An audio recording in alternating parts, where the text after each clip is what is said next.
We're in the so-called mausoleum of Blasidia in the city of Ravenna in Italy. When you think about the history of the Roman Empire, you think about the city of Rome. You don't think about Ravenna, but Ravenna played a key role at the end of the Roman Empire. The Roman Empire was in trouble in the 3rd and 4th centuries, that is, 300 years or so after Christ. It had been split, it had been rejoined, it had split again. It was a complicated history. And there were migrating peoples coming into the empire. You might know these as the Ostrogoths, the Visigoths, the Huns.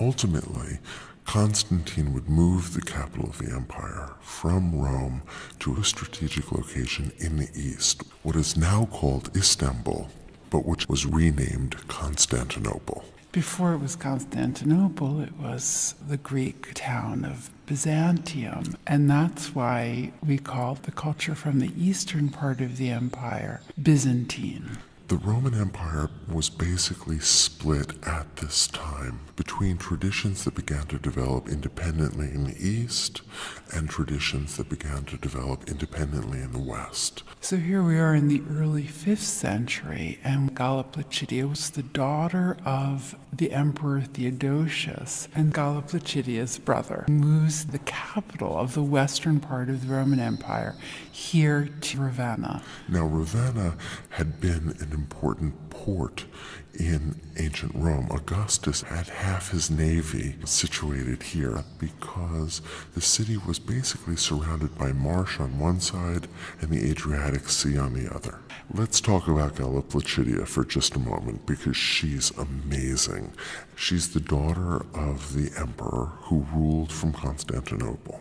And she's the sister of the man who would rule the western capital. Her father married her off to the king of the Goths in a political alliance. Ultimately, she would remarry, and her son would become emperor.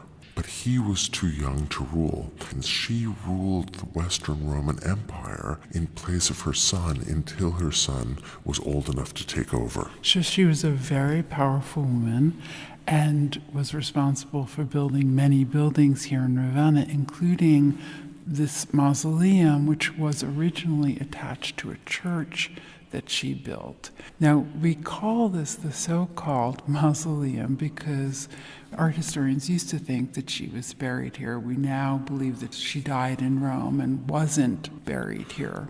From the outside, the so-called mausoleum is quite small. It's made of reused ancient Roman brick. Remember, this had been an important Roman city for the navy, and so the people in the 5th century dismantled those older buildings and reused those materials, and that's what we have here. The building used to be taller, but the ground around it rose. But what everyone comes to see is the interior decorations, because outside it really doesn't look like much, but inside it's fabulous. The walls are covered up to about 7 or 8 feet with marble, and then above that, amazing mosaics. This is a rare example where the original mosaics are completely intact.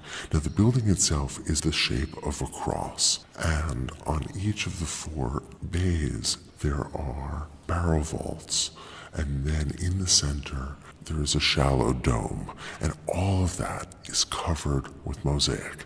Now, mosaic are small tiles of stone, or in this case, glass. They're brightly colored in blues and greens and reds and gold. So in this case, gold was sandwiched between pieces of glass. And these pieces, or tesserae, are set a little bit on edge. In other words, they're not smooth and flat against the wall, and so they catch the light and glimmer. And that would have been especially true when this room was illuminated not by an electric light with its steady illumination, but instead by the flickering light of lanterns. And so we really do experience a sense of another world Let's take a look at a few of the mosaics here. Now, much of the wall is covered with decorative forms. Forms that might remind us of ancient Roman carving. For example, we see acanthus leaves and vines, although the vines here are very specifically grape vines, and that refers to the sacrament of the Eucharist, of taking the bread and wine as the body and blood of Christ. When we first walk into the mausoleum, the first mosaic that we see is one that we don't entirely understand. It shows a saint on the right. He's holding a book, he's holding a cross, he's got a halo in back of him, and he seems to be running towards a fire directly under a small window, and that fire has a grill on it. We often assume that that's St. Lawrence because St. Lawrence was martyred by being burned to death. And he's the saint we most often see in Western iconography.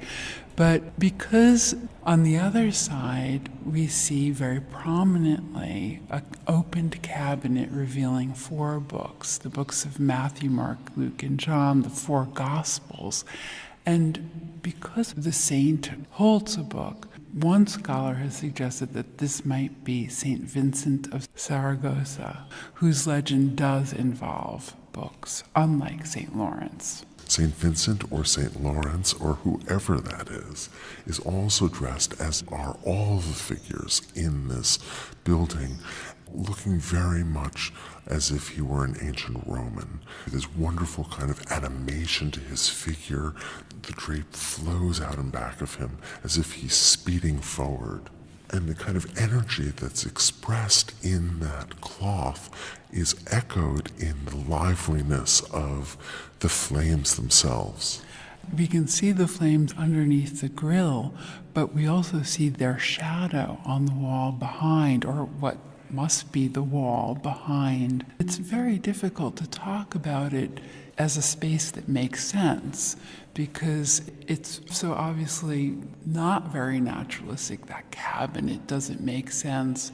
We have a kind of flat background, and yet there are still some naturalistic aspects to it, like the drapery that the saint wears, which does have some sense of modeling and three-dimensionality to it. There's also a real specificity. If you look at the grill, it's actually on wheels. There are these decisions to place very specific elements here, even if we don't entirely understand them. Now, opposite this mosaic, this lunette, is another right over the door, and we don't see it until we turn to leave. And here we see Christ as the Good Shepherd, again looking very ancient Roman to me, although wearing a halo, but turning his body in a very natural way, sitting in a landscape surrounded by sheep. There is that wonderful torsion in that body. It is so classical, and it's such a careful observation of the way that the human body moves. And yet, at the same time, it has the kind of simplification of the body's forms that clearly locate this in the early medieval period. And it's also a very symmetrical image with the figure in the center and 3 sheep on either side. And there is a decorative quality overall. Now, the iconography or the symbolism of Christ being shown as a shepherd comes directly out of the Gospel of John. It's the idea that Christ is leading his flock, leading the faithful, taking care of them.